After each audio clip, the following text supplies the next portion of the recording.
नमस्कार मित्रों, मेरे YouTube चैनल हिंदू धर्म सब प्रमाण पे आप सबका पुनः स्वागत है। मित्रों, जैसा कि अब हम हिंदू धर्म कहाँ से आर्कटिक सर्कल से हमने प्रारंभ किया था और अंटार्कटिक सर्कल से, अंटार्कटिका से और भारत भूमि पे आए और यहाँ पर कैसे अलग अलग जो पंथ थे उनका एकीकरण हुआ और हिंदू धर्म का वर्तमान स्वरूप आया। वर्तमान स्वरूप, देखिए हिंदू शब्द तो पहले से वो मैंने आपको बताया है, लेकिन वर्तमान स्वरूप कैसे आया वो मैंने आपको बताया। आज मैं आपको ये चर्चा करूंगा कि जो वर्तमान स्वरूप हिंदू धर्म का आया और जो भारत जिसके कारण एक है, भारत में एक होने का और क्या कारण है? हिंदू धर्म। इसके अलावा कोई कारण है क्या? सैकड़ों नस्लें हैं, सैकड़ों जातियां हैं, कितने सबके मत मतांतर अलग अलग है, भाषाएं अलग है, फिर एक क्या है? एक है हिंदू धर्म। तो इस धर्म को तोड़ने, क्योंकि भारत को तोड़ना है तो धर्म को तोड़ो, तो इस धर्म को तोड़ने के प्रयास हो रहे हैं। कहाँ से हो रहे हैं? बाहर से, अंदर से, कब से हो रहे हैं, इस पर मैं चर्चा करूंगा। लेकिन इसके पहले मेरे कुछ एपिसोड्स पे कुछ जो दर्शक थे उन्होंने कुछ टिप्पणियां की हैं, किसी ने कुछ जानना भी चाहा है। तो पहले मैं सोच रहा था कि उनको उसी में उत्तर दे दूं, फिर मैं कहा नहीं, इसमें अगर मैं इस तरह से एपिसोड में उत्तर दूंगा तो सभी लोग उसमें, सबकी जिज्ञासा, कई लोगों ने नहीं भी पूछा होगा लेकिन जिज्ञासा होगी, तो मैं इसमें पहले उनके उत्तर दे देता हूं। सबसे पहले मित्रों, एक मेरा जो अनार्यों का भारत प्रवेश जो एपिसोड है उस पर एक सज्जन की टिप्पणी है कि बकवास कर रहे हैं। तो मुझे ये देखकर बहुत हंसी आई कि चलो किसी ने टिप्पणी की, क्योंकि मैंने ये एपिसोड बहुत डरते डरते बनाया था।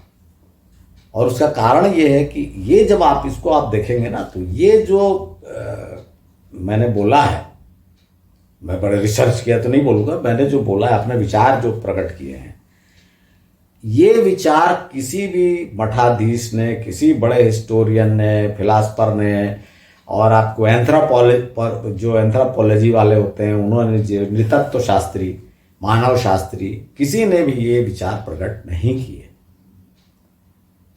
तो मैं कौन सा इतना बड़ा आदमी कि मैंने ये विचार प्रकट कर दिए कि भाई अनार्य अंटार्कटिका से आए।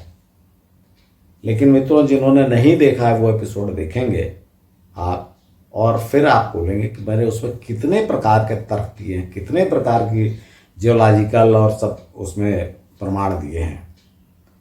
और आज भी वैज्ञानिक अंटार्कटिका में तो खोज ही रहे हैं। और अभी लेटेस्ट कुछ दिनों पहले आया था कि वहाँ पर जीवाश्म मिल रहे हैं, जीवाणु मिल रहे हैं, और वहाँ जीवन के मतलब चिन्ह मिल रहे हैं कि कभी यहाँ जीवन था, ऐसा आज भी है। तो ये सब पढ़कर और ये सब देखकर जो है, वो जो मैंने उसमें डिटेल यहाँ नहीं बताऊंगा, ये सब देखकर मैंने इसमें लिखा है, बताया, बोला है। लेकिन इसका विरोध इसलिए स्वाभाविक है कि देखिए हमारे यहाँ तो कुछ लोग अपना बना के बैठे रहते हैं ना, जो चर्चा नहीं कर, खुले दिमाग से चर्चा करिए तब समझ में आएगा। चर्चा नहीं करेंगे, वो मान के बैठे हैं। क्या मान के बैठे हैं? कि जैसे कई लोग मान के बैठे हैं कि आर्य अनार्य कुछ नहीं, जैसे अभी अब चलता रहा, पेपर में पढ़ते होंगे कि वो डीएनए टेस्ट किया गया तो सभी भारतीयों को एक मिला। और बहुत पहले सूर्यकांत त्रिपाठी निराला जो महाकवि, उन्होंने भी लिखा था कि हम आए नहीं कहीं से, हम यहीं के हैं, ऐसा टाइप। और जो दक्षिण भारतीय विशेषकर जो तमिल हैं वो तो कहते हैं कि हम तो यहीं के रहने वाले हैं, हम मूल निवासी हैं और हम आर्यों ने हम पर अटैक किया। तो ये सब जो धारणा मन में बैठा के रखे हैं, तो वो तो मेरी बात को बकवास कहेंगे ही। मैं सिर्फ उन अपने जो जिन्होंने कमेंट किया था उनसे इतना ही कहना चाहता हूँ कि अगर आप मेरी बात, बिल्कुल मैं आपका वेलकम करता हूँ, आप मेरी बात को काटिए, लेकिन आप अपनी बात क्या कह रहे हैं वो भी तो बताइए और उस बात के समर्थन में प्रमाण दीजिए। तब तो मेरी बात सही, तब तो मेरी बात गलत सिद्ध होगी ना। मेरी बात को गलत सिद्ध करिए ना। और बकवास कहने का मतलब तो ये हुआ, अगर कि आप ये सब नहीं कर पा रहे हैं तो बकवास कहने का मतलब ये हो कि आपको समझ में नहीं आ रहा है, आपका दिमाग उतना खुला नहीं है। खैर, मैं इस पर ज़्यादा नहीं बोलूँगा। अच्छा, इसके अलावा कुछ मित्रों ने पूछा है कि भाई, एक तो आपको बता ही दिया था कि हिरण्यकशिपु ब्राह्मण था, उसमें मैंने आपको उत्तर दे दिया था। वो भी एक एकीकरण का प्रयास था, मैंने पिछले एपिसोड में आपको नहीं बता पाया। वो भी एक एकीकरण का प्रयास था कि एकीकरण का, कि जितने अलग अलग लोग थे यहाँ पे, दैत्य, दानव, आर्य, मनुष्य, देवता, ये सबको कश्यप ऋषि की संतान बता दो तो ऐसा लगेगा ये तो सब भाई भाई हैं भाई, एक ही जगह के हैं। जैसे अदिति के पुत्र आदित्य देवता हो गए, दिति के पुत्र दैत्य हो गए, धनु के पुत्र दानव हो गए, कद्रु के पुत्र नाग हो गए, तो सब एक ही पिता के पुत्र हैं। तो ये भी एकीकरण का प्रयास है। पुराणों में ऐसा लिखा इसलिए गया है कि एकीकरण, ये बात मैं आपको बताना भूल गया था पिछले एपिसोड में, ये भी एकीकरण का प्रयास है। इसके अलावा एक मित्र ने पूछा कि पार्थो करके बलूचिस्तान प्रांत में कोई स्थान है जहां कहा जाता है, तो क्या अर्जुन वहां के थे? देखिए, मैं तो अभी अर्जुन तक पहुंचा ही नहीं हूं। अभी तो मैं आपको बताना नहीं शुरू किया ना महाभारत और ये सब। फिर भी मैं उन मित्र को सिर्फ यही बताना चाहता हूं कि देखिए, बहुत सारी ऐसी आपको परिकल्पनाएं मिलेंगी। जैसे मैं आपको एक अच्छा उदाहरण देता हूं। अगर जैसे आप बोल रहे हैं पार्थो थे, तो पार्थ वहां का था ऐसा करके। देखिए, अर्जुन को पार्थ इसलिए कहा जाता था कि वो प्रथा, जो कुंती थी ना, कुंती का बचपन का नाम प्रथा था उनके पिता ने। जो वसुदेव की बहन थी, वो श्री कृष्ण की बुआ लगी ना, तो वसुदेव की बहन थी, तो उनका बचपन का नाम प्रथा था। तो बाद में राजा कुंती भोज ने उनको गोद ले लिया था, तो उनके कारण उनका नाम कुंती हो गया। तो इसलिए श्री कृष्ण ने बार बार अर्जुन को पार्थ कहकर पुकारा है। गीता में कई जगह हे पार्थ कहा गया। पर इसका मतलब ये नहीं कि हम कहीं पार्थिया या पार्थो या पार्थियन या पार्थ इस तरह उससे जोड़ लें। क्योंकि देखिए दोस्तों, पुकारने का तो नाम अभी देखिए, अगर इस तरह से हम चलेंगे तो फिलिस्तीन में एक शहर है राम अल्लाह। अब इसका आप मतलब स्पष्ट देखिए, राम अल्लाह मतलब राम भगवान। तो हम तो फिर इससे ऐसे जोड़ लेंगे कि फिलिस्तीन तक भगवान राम का राज्य था। और मैं ये नहीं कह रहा हूं कि नहीं था, लेकिन मैं सिर्फ ये बोल रहा हूं कि मैं आपको सिर्फ वही बताऊंगा जिसका प्रमाण है। क्योंकि मेरा तो चैनल है ना, हिंदू धर्म सप्रमाण। तो मैं ऐसी इस पे नहीं जाऊंगा कि वो कहा था। एक और की उदंती चलती है, मैं आपको बताता चलूं कि जो हिंदुकुश पर्वतमाला है, हिंदुकुश पर्वतमाला जो है वो आपको पाकिस्तान का जो बलूचिस्तान प्रांत है और पख्तूनिस्तान और अफगानिस्तान के बीच में है ये पर्वतमाला। बहुत से लोगों ने मुझसे कहा कि कुश का राज्य था, राम के पुत्र कुश का वहां तक राज्य था, इसलिए उसका नाम हिंदू कुश है।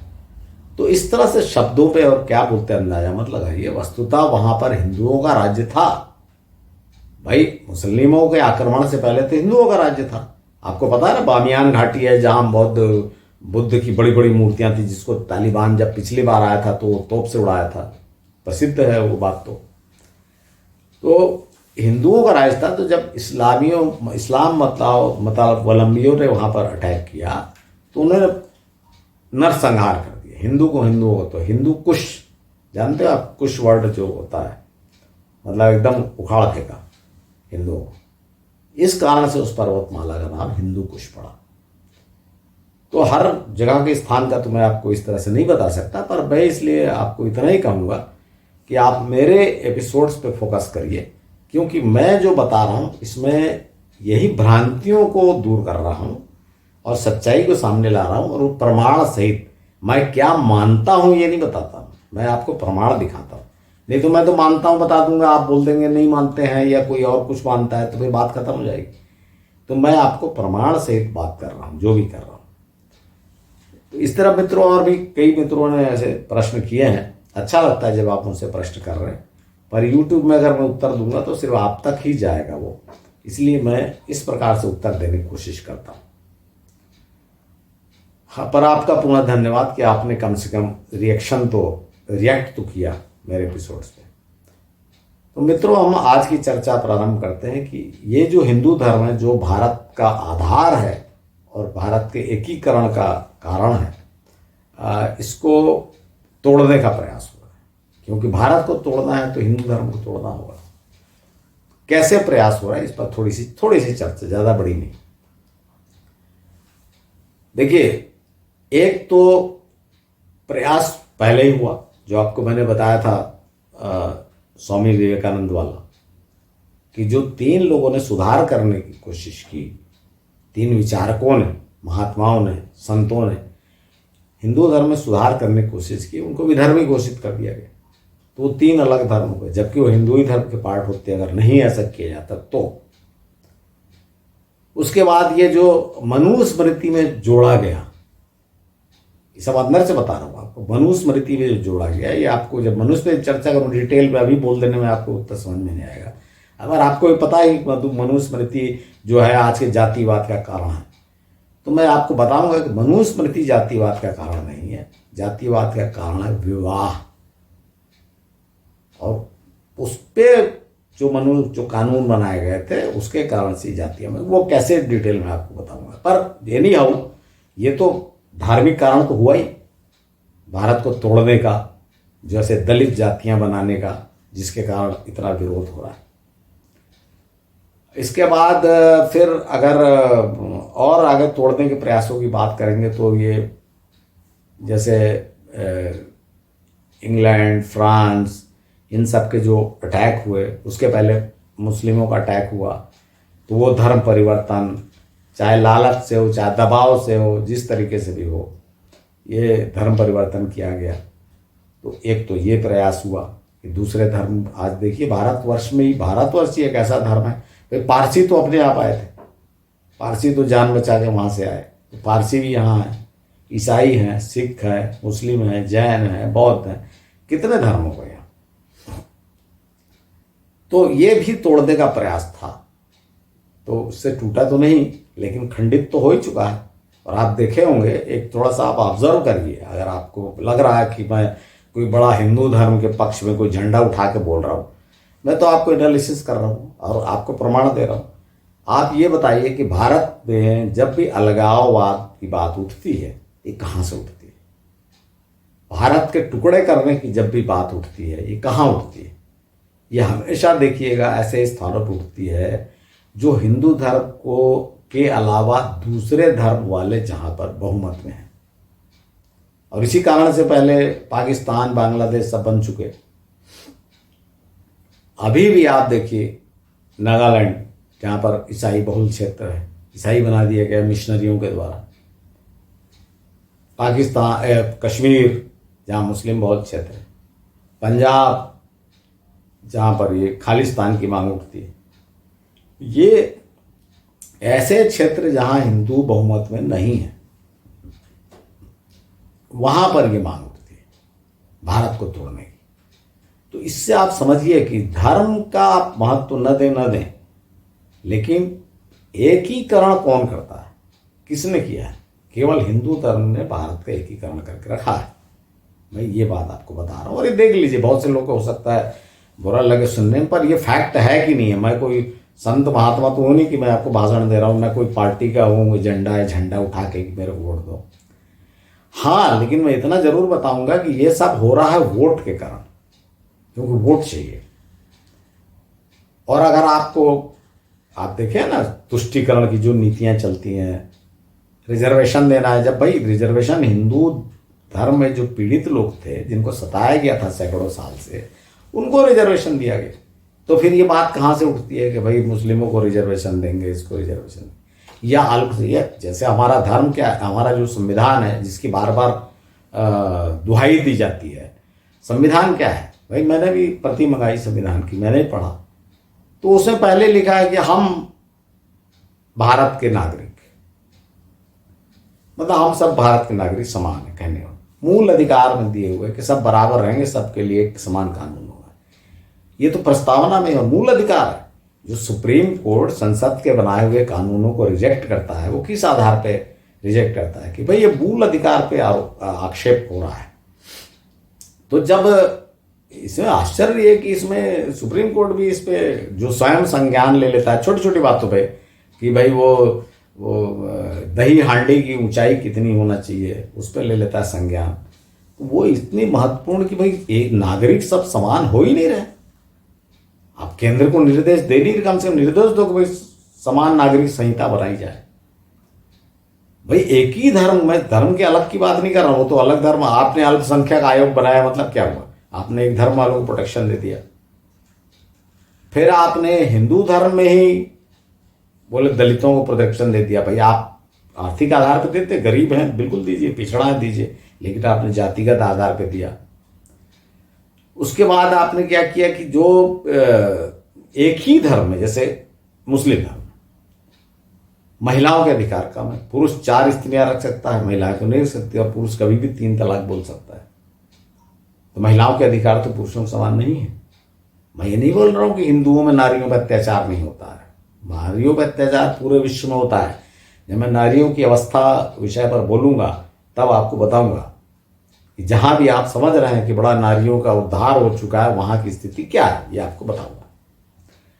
लेकिन अभी मैं सिर्फ इतना ही कह रहा हूं कि हिंदुओं में कानून तो बन चुका है ना, सती प्रथा के विरुद्ध, बाल विवाह के विरुद्ध, दहेज प्रथा के विरुद्ध, और लड़की का अधिकार पिता की संपत्ति पे लड़के के बराबर होता है। ये सब कानून तो बन चुके हैं ना, इसका आधार लेके आप कोर्ट में जा सकते हो। तो यही कानून दूसरे धर्म पे लागू करने में क्या आपत्ति है नागरिकों पे? और अगर कोई सोचता है कि भाई 4 पत्नी रखने का अधिकार बड़ा अच्छा है, बहुत बढ़िया चीज है, तो आप हिंदू धर्म सभी धर्म में इसको लागू करो। मैं तो समान नागरिक संहिता की बात नहीं कर रहा हूं, मैं तो क्या कानून बनाओ ये तो बोल ही नहीं रहा हूं।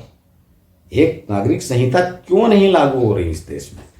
और फिर आप बहस करते हो कि देश एक नहीं हो रहा, अलगाववादी पैदा हो रहे हैं। जो कानून को करना चाहिए वो तो हो नहीं रहा। चलिए इस विषय पे राजनीतिक हो जाएगा, अपन सिर्फ धर्म पे चर्चा करें। तो धर्म का दूसरा विषय है तो ईसाई मिशनरी और जो धर्म फैलाना, ये तो है ही है। अंदर से वोट की राजनीति में क्या हो, जो आप देख रहे होंगे भावनाएं भड़काते हैं चुनाव के समय अपना वोट लेने के लिए, लेकिन अंदर से हिंदू हिंदू में ही तोड़ने की कोशिश हो रही है। कैसे? ये मैं आपको एक ही उदाहरण दूंगा, किसी पार्टी का नाम नहीं लूंगा। एक कर्नाटक में बड़ा प्रभावशाली समुदाय है, संप्रदाय है, लिंगायत समुदाय। लिंगायत समुदाय क्या करता है? शिवलिंग का उपासक है। इनकी पहचान क्या होती है? गले में शिवलिंग धारण करते हैं, छोटा सा वो कैप रहता है, उसके अंदर शिवलिंग रहता है, गले में धारण करते हैं, और ये वेदों को नहीं मानते। दूसरा और एक वही संप्रदाय है जो वीर शैव संप्रदाय, जो मैंने आपको बताया था कि केदारनाथ मंदिर में इस संप्रदाय का पुजारी होता है। वो वीर शैव संप्रदाय, वो भी शिवलिंग का उपासक है, लेकिन वो वेदों को मानता है और ये वेदों को नहीं मानते। तो ये तो आपका नजरिया है, इसमें तो मैं नहीं बोल सकता कि वेदों को मानो। मैं तो सिर्फ हिंदू धर्म की बात कर रहा हूं। लेकिन अभी पिछले कुछ वर्ष पहले ये हुआ कि एक पार्टी ने वोट के चक्कर में इस संप्रदाय को दूसरी पार्टी से अलग करने के लिए लिंगायत संप्रदाय को अलग धर्म का मतलब पहचान देने की चेष्टा की कि भाई ये हिंदू नहीं है। तो आप देखिए इसमें दूसरे धर्म और मिशनरियां और ये सब प्रचार तो आ नहीं रहे। ये तो अपने भीतर की बात है कि हिंदू, मैं आपको ये सावधान कर रहा हूं कि हिंदू धर्म को अंदर से तोड़ने का प्रयास हो रहा है। जो शिवलिंग की पूजा करते हैं उनको बताया जा रहा है कि भाई ये तो हिंदू नहीं है। ये प्रयास किया जा रहा है बताने का। अगर ऐसा प्रयास आप करोगे तो वो तो जितने पंथ थे सब अलग अलग हो जाएंगे फिर से। क्योंकि जैसे आर्य समाज है, आर्य समाज तो मूर्तियों की पूजा नहीं करता। वो तो आज भी जो वेदों की पद्धति है, देवताओं का आह्वान करना और वो हवन करना, यज्ञ करना, वही करता है। तो वो भी बोलेंगे हम तो हिंदू है नहीं, हम तो ये मूर्तियों की पूजा थोड़ी करते। तो इस प्रकार से तो मित्रों फिर वही की वही स्थिति आ जाएगी और फिर वो अलग धर्म की मांग और फिर अलग, फिर भारत के टुकड़े टुकड़े। तो आप भारत की एकता को और हिंदू धर्म की एकता को अलग अलग करके कृपया न देखें, क्योंकि ऐसे होने में बहुत गड़बड़ हो जाएगी। मैं आपको सिर्फ चेतावनी दे रहा हूं, मैं कोई मठाधीश मान तू नहीं, न मेरे को आपसे वोट चाहिए, लेकिन मैं आपको सिर्फ चेतावनी दे रहा हूं कि इसको थोड़ा सावधान होकर सोचिए